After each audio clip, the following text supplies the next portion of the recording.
Ուսումնասիրվածքի հիմնական գաղափարը զարգացնել տեքստի շուրջ աշխատելու հմտություններ, ձևավորել տեքստի բառապաշարի ընկալման հմտություններ, զարգացնել վերլուծելու և մեկնաբանելու հմտություններ, ձևավորել մտքերն իրենց բառերով արտահայտելու կարողությունը։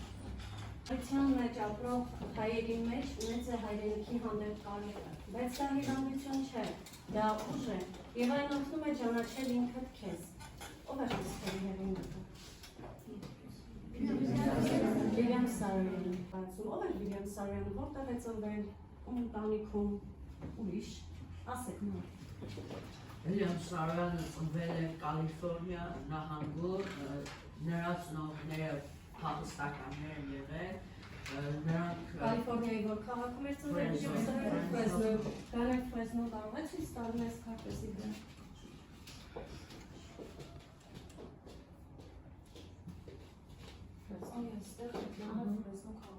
Այս ամբողջը Կալիֆորնիայի նահանգն է, այստեղ Ֆրեզնո քաղաքը, որտեղ ծնվել է հեղինակը։ Շարունակենք, այլ ինչ կարող ենք ավելացնել Վիլյամ Սարոյանից։ Ասեք։ Ծնվել է 1930 թվականին։ Երբ կապիտացվել է հորը և Վիգեն քույրերի հետ տեղափոխվել է Որքանոց, այնտեղ անցկացրել է 5 տարի ու կրթություն կանոնով կրթություն չի ստացել լավ, ծնողներին օգնելու համար կատարել է շատ ընտանիքին օգնելու համար բավական մեծ թվով աշխատանքներ է կատարել, նույնիսկ այնպիսի աշխատանքներ, որ մեզ զարմացրեց, չէ՞ ինչ աշխատանքներ էր կատարել Վիլյամ Սարոյանը։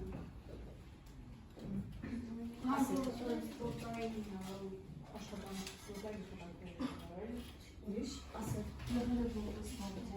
Աշխատել է որպես բանվոր, լրագրեր է վաճառել։ Սան Ֆրանցիսկոյում աշխատում է հեռագրատան ծառայող։ Լավ, ավելացնելու բան ունեք, ասեք։ Ֆերմաների իրավունքներում նշան աշխատում։ Հոստատար է աշխատել։ Ներկայացրեք ուրեմն ինչ ստեղծագործություններ է գրել Վիլյամ Սարոյանը, ինչ ստեղծագործություններ է մեզ հասցրել։ Խիզախ խատանին թիչով Նրանք գրել է ժողովածուներ, վիճակներ, վեպեր և պատմվածքներ է գրել, ասեք։ Դա 1500 ավելի երկեր։ Լավ, իսկ մահվան մասին ինչ կարող եք ասել, որտեղ է մահացել։ Վիլյամ Սարոյանը մահացել է 1971 թվականի մայիսի 16-ին, նրա Ֆրանցիսկո քաղաքում, նրա ջունի մի մասը գտնվում է Կոմիտասի անվան հայոց մեծերի պատվիրում։ Շատ լավ։ Համարձակեցեք բնաջնջել Հայաստանը, տեսեք թե կրնակ, ակսորեցեք դեպի անապատները առանց ջրի ու հացի։ Այրեցեք անոնց տունն ու եկեղեցիները, հետո տեսեք, թե անոնք արդյոք կրկին չեն խնդա, երգեք ամահոթեր, որովհետև երբ անոնց երկուսը աշխարհի որևէ մասում կհանդիպեն, տեսեք, թե անոնք արդյոք մի նոր Հայաստան չեն ստեղծել։ Սա Վիլյամ Սարոյանի միտքն էր, որ մեզ է ավանդվել է ամբողջ աշխարհին, որպեսզի աշխարհը ճանաչի, թե ով է հայը, ինչ է իրենից ներկայացնում հայ ժողովուրդը։ Ես հարցնել ես երեքից, ո՞րն է ամենագեղեցիկը ձեզ համար, այս երեք նկարներից ամենագեղեցիկը ո՞րն է, ասա։ Ինչու նորն են։ Ես համ նոր եմ սիրում, համ էլ սիրում եմ, որ ծառայել ինձ կանած ծաղկած է։ Սիրում են, չէ, շատ գեղեցիկ է։ Այս նորներին, որ նայեք տարվան այս եղանակներին, միայն ջուղերն են մնում, բայց այս մայիսից մինչև օգոստոսը սկսում է կանաչել ու գեղեցկանալ, իսկապես գեղեցիկ է, բոլորիդ համար այդ նորներին գեղեցիկ է։ Ինձ համար օրինակ գեղեցկությունը մի քիչ այլ կատեգորիա է։ Ես գեղեցիկ եմ համարում ցանկացած մարդու լավ արարքը, բարությունը։ Իսկ ձեզ համար ինչ է գեղեցկությունը։ Տեսեք, Պավլիկի համար նորներին գեղեցիկ է, որովհետև ինքը սիրում է, երբ բնությունը ծաղկում է, կանաչելին։ Ինչ է ձեզ համար գեղեցկությունը։ Լավ, ինչն է դու համարում գեղեցիկ։ Ասա։ Օրինակ բնության մաքրությունը։ Իսկ դուք փորձում եք մաքուր պահել բնությունը։ Այո։ Դե գեղեցիկ չէ, երբ կեղտոտել բնությունը։ Էլ ինչ գեղեցկություն, ասա։ Արվեստը, դա շատ։ Ամենագեղեցիկ բանն է աշխարհում։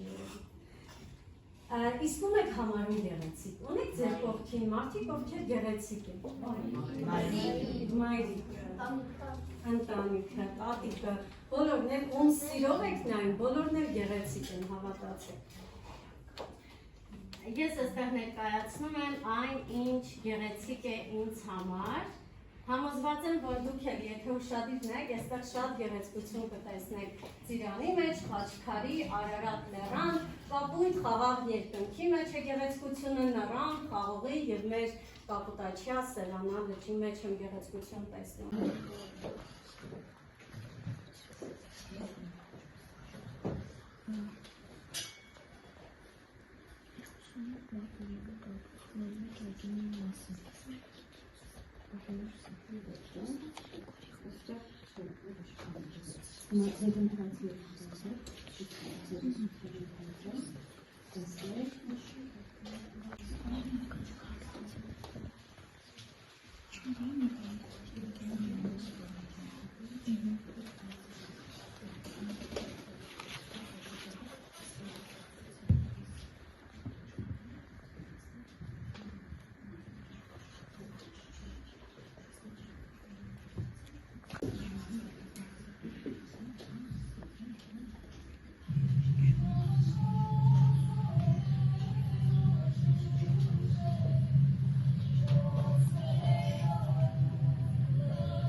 Արտոն ջան, փորձեք, բացեք։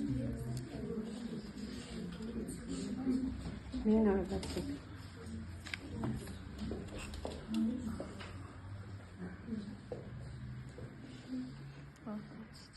Բացեց։ Դե միացրու երգը լսենք, տեսնենք ինչ է կընտրել։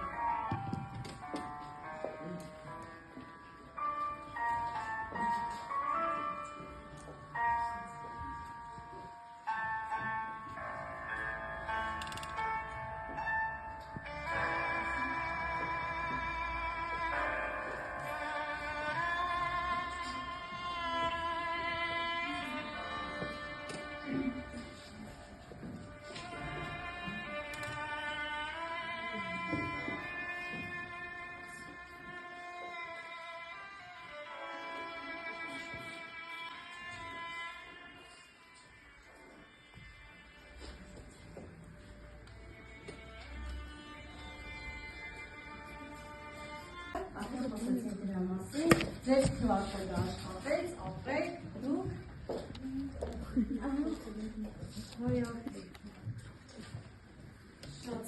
ամեն դեպքում ծաղկեցին ունենեն։ Հիմա ձեզ բաժանում եմ խաղաբաժանները, թերթիկների վրա կաշխատեք, արդեն անհատական աշխատեք։ Ազատեք ձեր մտքերն եք